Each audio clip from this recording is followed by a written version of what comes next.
All right, let's get to it. Jermall Charlo calls out Canelo Alvarez for a fight this year. He says, I'm shutting all these haters up. Let's make it happen. That also would include Demetrius Andrade, who's the WBO champion. And considering that the pay-per-view fight for Jermall Charlo and Jermall Charlo did well, Canelo ain't got nowhere else to go. Let's talk about that in this video.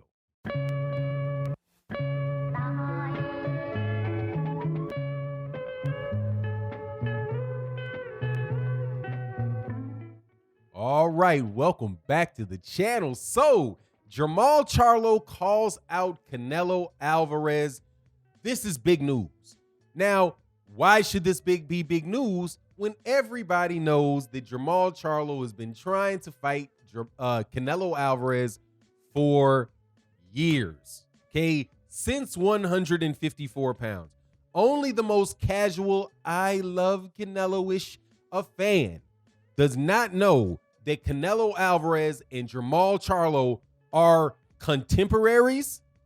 They are in the same weight class, and there is no reason whatsoever that Canelo Alvarez should be able to walk out of his career without fighting a guy who is the same age, the same size, who has been champion in the same divisions, whose fans know the fighter.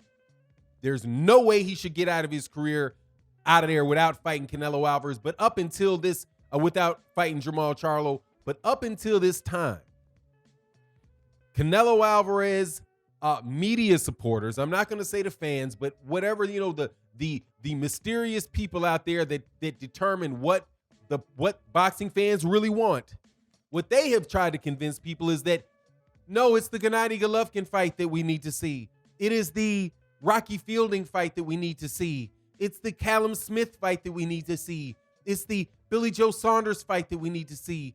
It's the Dave Allen fight that we need to see. It's anything that DAZN wants us to see that we need to see. Only if you are not, only that type of person would not know that no, the toughest fight, the most significant fight for Canelo Alvarez has been Jermall Charlo. But now, because we talk about the business of boxing, right? Now there's nowhere to go. Because Jermall Charlo, two things happened. One, Jermall Charlo just became the only other pay-per-view option that there is for Canelo Alvarez at 160 pounds. He's the only other pay-per-view guy that Canelo has to fight. There's no pay-per-view guy who's in and of himself able to get to have a pay-per-view. Now, Jermall Charlo just did a pay-per-view that had somewhere in the middle of a pandemic, by the way, middle of the pandemic, between 120,000 and numbers that I've seen is like 220,000.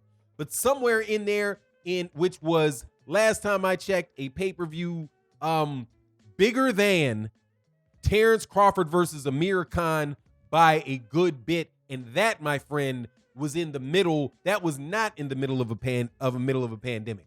So the fact that you have Canelo Alvarez, who is a big pay-per-view star, and Jermall Charlo, who now you know is also a bona fide pay-per-view guy, even though he's not the same level of draw, obviously, as Canelo. But hey, he's got numbers like Gennady Golovkin had. I do believe that Gennady Golovkin's pay-per-view, and I'll look it up. You can look it up for yourself. I didn't do it prior to this video. This portion of it just occurred to me. I don't think Gennady Golovkin did much over 100,000 in his pay-per-view on HBO, and they made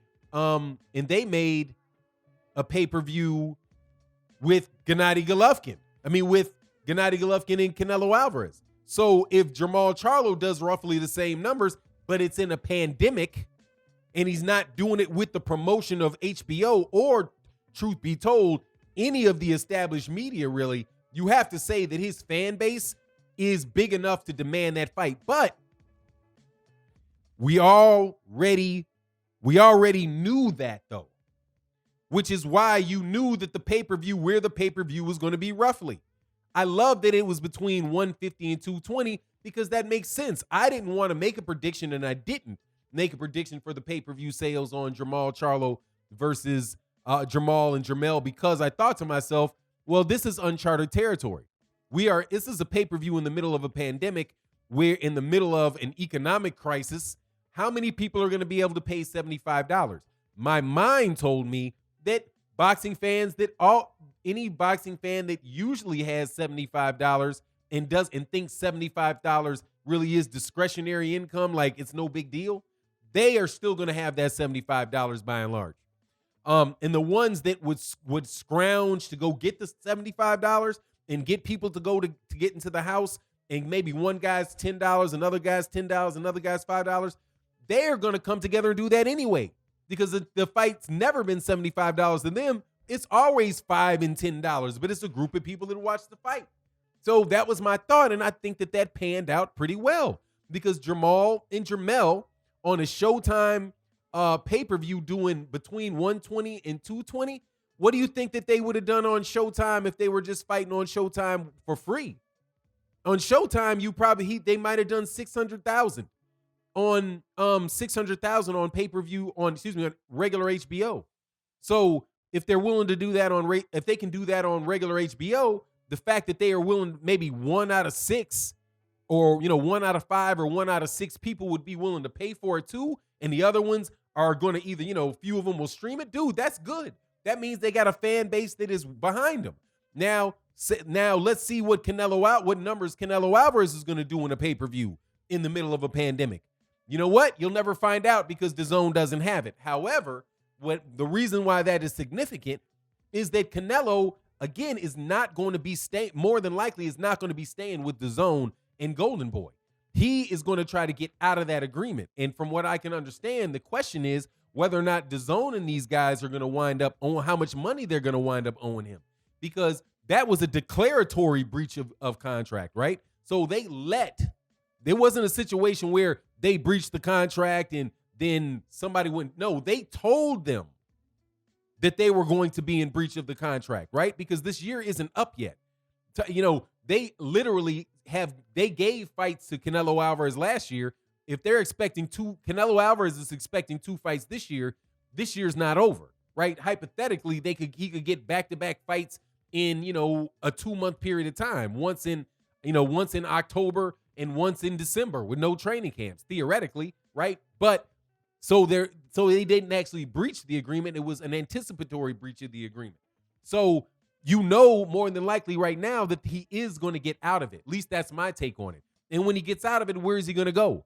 Is there anybody else that's going to be willing to pay him $35 million to fight Sergey Kovalev and these guys? No, he's not going to get that at ESPN.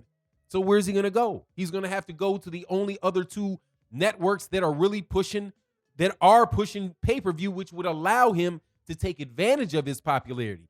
And those 2 places are Showtime and Fox, where Jermall Charlo is the main middleweight. So when he's over at Fox, who do you think Fox is going to try to get him to fight? A guy that already fights on Fox, right? Same thing for Showtime. And Steven Espinosa said that if Canelo Alvarez gets out of his agreement, or really if he's successful in his declaratory judgment, and the court just lets people know right there, hey, this contract has been terminated, right? It's gone. Now they might wind up having to pay Canelo damages once we figure everything out. But as far as Canelo Alvarez moving on and just going to find and doing other work, Canelo Alvarez is free to go find other work. Then they're going to go looking for him. So this beautiful that Charlo said, let's make that fight happen this year. December is still what? This is October. It's 3 weeks away, man. Hey, man, Canelo, make up your mind in the next 2 weeks, man. Don't go fight that guy, Yeldemir. Nobody want to see no Yeldemir. But more than likely what will happen is Canelo will get Yeldemir out of the way. We'll see who's going to take that fight. And whoever's going to take the Yeldemir fight, that's going to where that fight airs will tell you whether or not Jermall Charlo is going to be able to get Canelo. Now, why is it so important that Jermall Charlo gets Canelo and not Demetrius Andrade? Because if that fight between Jermell and Canelo happens, without a doubt the Demetrius Andrade fight can happen. Okay? Without a doubt the Demetrius Andrade can happen. However, Canelo already got 2 problems with Jermall. One is he ducked him, okay, because he was the mandatory for him, period, right? He was the WBC mandatory. Canelo got that, asked for this invention called the franchise belt and got out of the fight, right? And then Canelo also got out of a fight for and lost his IBF title because he wouldn't fight Sergiy Derevyanchenko. And Jermall did what? Beat Sergiy Derevyanchenko.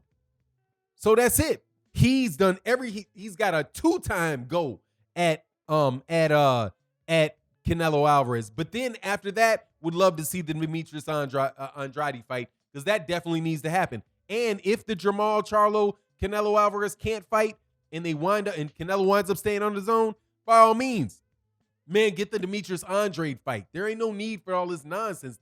That's the thing about the DAZN thing that kills me. It's like they're not even trying to make the fight that American fight fans might actually be interested in, and that is the Charlo fight and the Demetrius Andrade fight. But anyway, that's my take. You let me know what you think. And with that, I'm out. Thank you so much for your support on the channel, supporting through being a member on the channel, member of the Patreon, supporting in the live streams for non-live, the live streams that we do Monday through Friday and on Saturday.